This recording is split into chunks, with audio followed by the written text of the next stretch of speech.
So we were given this freedom, we were given this gift. And here we are in the greatest country in the world, and we don't realize the kind of gift that we have.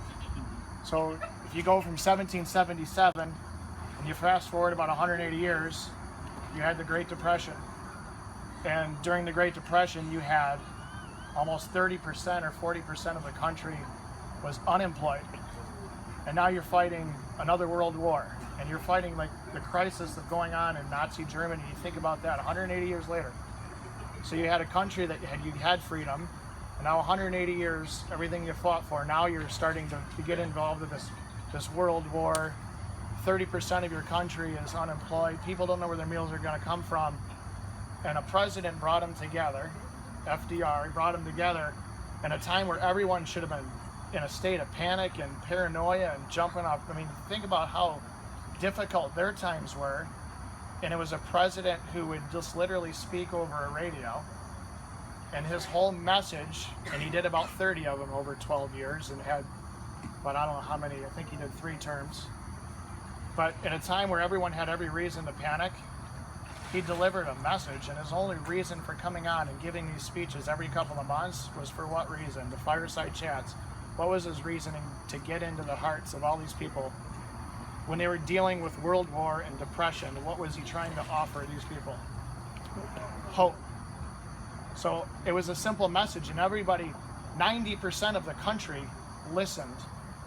Go now, like people, you don't pay attention to the news, you do pay attention to the news. I guarantee you 90% of the people aren't listening to the president right now for hope. But they did then. But we're not in a depression right now. So things are actually somewhat pretty good for us compared to what it was 1920, 1930. We're not getting ready for a world war. We're not in the Great Depression. So fast forward to now to where we are 2017, and I'm bringing this all full circle here. Right now, we don't have 30% of our country unemployed. What do we have? 4%. A lot less than 30%, but what you do have is about a third of your country is doing 2 jobs. So the 2 jobs that they're working, they've gone from being no jobs to working 2 jobs. So what they fought for in 1777, they were fighting because they didn't want to have to pay for taxes. They were fighting for a burden, and they wanted freedom. Now you've got the freedom, but you're working 2 jobs. So do you even have freedom? But you have the choice. So what we actually have, if we share it and have the courage and the bravery to do it, is to share that message with all these people, because Stacy and I actually work a fraction of what we used to work. Maybe we could have made more financially if she went back to nursing and I went back to coaching a couple teams and working a job. Maybe we could. But I do know that over the last few years, I've worked not even half of what I used to do. She's worked not even a third of what she used to do. But we have time. We have time with our kids. We've traveled more in the last 3 months than I traveled in 30 years. I've played catch more with Gavin. I never played catch with my dad once. Not one time. It wasn't because my dad didn't love me. I didn't play catch with my dad because my dad was the guy working 3 jobs. He never saw me. He didn't see me at all. But our kids see us every single day.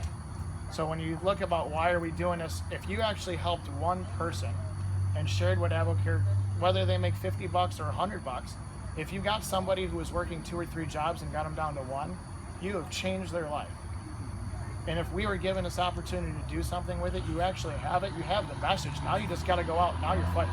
You're not fighting the Redcoats. You're not fighting the British. You are fighting for American people who need what you have. You just got to have you got to have the balls to share it. And it is that simple. Because you are not fighting a government. You are fighting for that common person who probably lives down the street from you. Their burden isn't taxation. Their burden is student loans that take 15 years to pay off, $28,000 to get married, and you're paying off your wedding, you're paying off your mortgage. You are literally going to 2 jobs, every single day, and you might make good money, but you are going to work just so you can pay a bill. That's what you're paying. You're not paying the kings, you are paying a bill over and over and over again. Stacy and I pay cash for everything. And it's not because we live in this giant, we're just simple people that we've shared a message one little bit at a time, and in 7 years, part-time, it's given us a life where we can basically, if we want to go to Florida tomorrow, we can. And we have. Stacy's going back to Mexico, so for her. So I guess I'm sorry for the history lesson, but that was on my heart. So That's it.